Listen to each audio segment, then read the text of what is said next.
What happens when two of late-night TV's biggest stars clash in front of millions?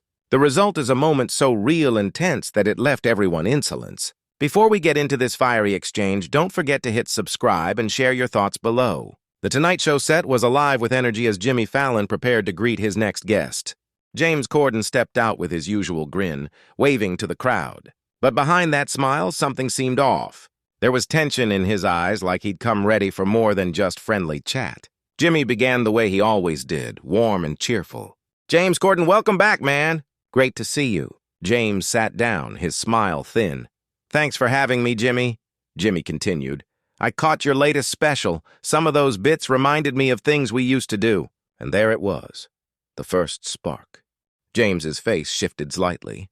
"Reminded you of things we used to do. That's odd because I don't remember us doing anything together, Jimmy." The audience laughed, thinking it was a joke. Jimmy laughed too, but confusion flickered in his eyes. "I meant the comedy style, the song and dance stuff. We both love that kind of humor." James leaned back, his voice calm but edged. "The song and dance thing? You mean the format I built for years? Theon, that became my signature before everyone started doing their versions of it?" The laughter faltered. Jimmy's grin tightened. "Comedy grows, man. We all influence each other." "Influence," James said slowly. "Is that what we call it now?" When carpool karaoke went viral and suddenly every show had a car segment with celebs singing, was that influence or imitation? Jimmy tried to steer away. "Come on, James. That's how this business works. Someone does something great, it inspires others. You've been inspired too." "Sure," James said. "But there's a line between being inspired and being copied by people with bigger platforms. Do you know what it's like to create something fresh and then watch others do a shinier version and get all the credit?" The studio grew quiet. This wasn't funny anymore. Jimmy's voice turned firm. "That's not fair. We've done musical bits long before your show." "Sure," James said, "but don't act like you didn't notice what was working for me and decided to do your own take. Lip-sync battles, car sing-alongs, musical games. How many of those existed before I made them huge?" Jimmy's jaw tightened. "You don't own the idea of musical comedy. It's been around forever." "I never said I invented it," James replied, his tone sharper now. "But I made it connect in a new way. And instead of credit, I got silence." Jimmy crossed his arms. "So what do you want, James? An apology?" "No," James said. "Just respect, just acknowledgement that maybe I helped make this kind of comedy work in late night." The audience watched in stunned silence. Jimmy rubbed his hands together, trying to stay composed. "I've always respected you, but it's not fair to say we copied you. My team works hard." James gave Adri a laugh. "Your team, the one that never once looked online to see what was trending. Every show does it. That's not copying," Jimmy snapped. "That's keeping up. Maybe you should have stayed in Britain," he added, "where things are supposedly so original." The air got heavier. James' expression darkened. "Funny coming from the guy known for being America's nicest host, the one who avoids conflict and smiles through everything." Jimmy's face reened. "If you can't handle the way this industry works, maybe it's not for you." "Handle it," James said, leaning forward.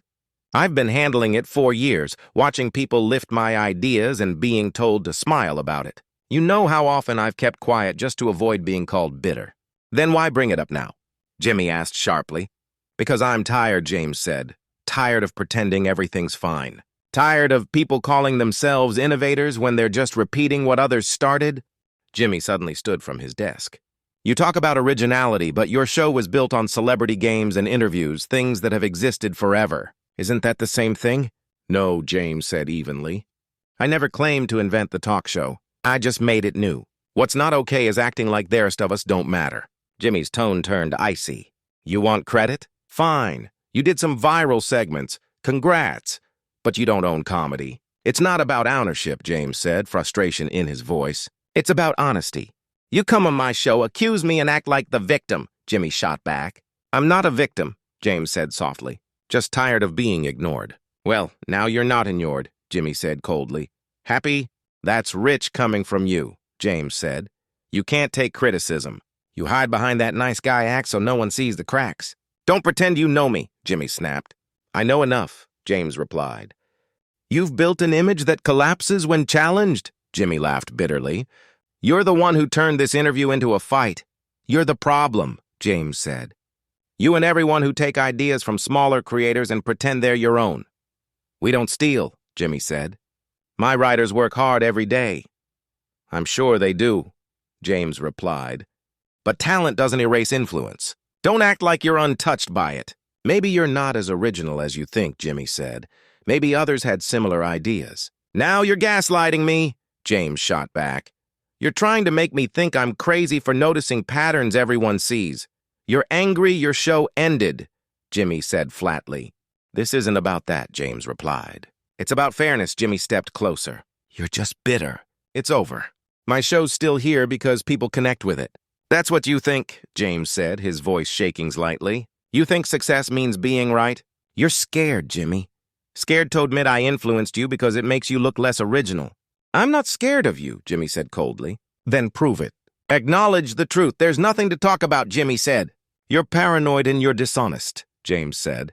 Everyone no-show trends spread. You just don't want to admit it. Jimmy's frustration boiled over. You're jealous. You're chasing relevance. You think this is about ego? James asked. It's about respect. About crediting others, honestly, Jimmy sighed. What do you want me to say so this ends? Just say you understand why it matters, James said quietly. The room was still. After a moment, Jimmy spoke. I understand that you feel overlooked, but it's not my job to fix it.